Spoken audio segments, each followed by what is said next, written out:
wonton. Tara, Sarap. gawa tayo. Ground pork, hipon, spring onion, garlic, ginger, cornstarch, asukal, chicken powder, paminta, oyster sauce, soy sauce, sesame oil, tubig. Mix na natin. Pag tinaob nyo, tapos hindi siya nahuhulog, okay na to. Pasok natin sa fridge, at least 30 minutes. 1.5 cup all-purpose flour. Pinch ng asin. 3 egg yolk, 1 whole egg. Tablespoon, tubig. 2 grams kansoy. Ito nagbibigay ng springy bouncy texture ng wrapper natin. Sa gitna. Kansoy natin. Mix natin yung flour, dahan-dahan. Gamit na yung scraper. Pag ganito na yung tsura niya, basahin natin 8 to 10 minutes hanggang maging smooth na dough.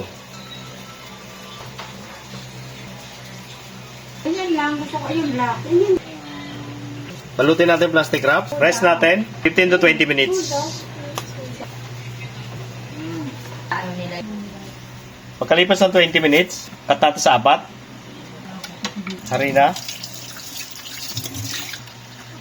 Meron tayo rito, pasta maker. Start natin sa makapal, panipis. Unang salang, kapal.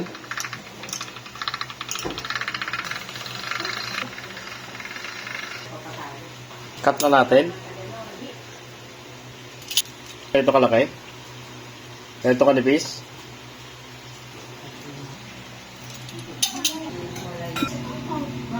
Sa mga may gusto, lagay ko na lang yung link sa comment section. Yan yung kamay nyo, see? Yan yung mixture. Yan nyo lang. Ito na itsura niya.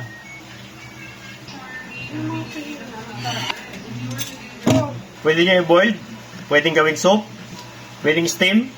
Ito ay frozen natin. Pasok muna natin sa freezer. Pag nag-frozen na siya, lagay natin sa ziplock. Ito ay boiled natin. Tapos gawa tayo ng sauce. Sa sausawan, meron tayong toyo, bawang, sili, asukal, sesame seeds, spring onion. Meron tayo rito sambal, hot oil. Set aside. Boil natin. 4 to 5 minutes.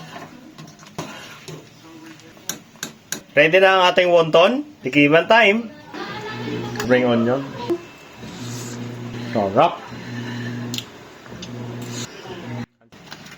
Natin sa ziplock. Balik natin sa freezer. Gagawin nating dumpling soup sa susunod na vlog.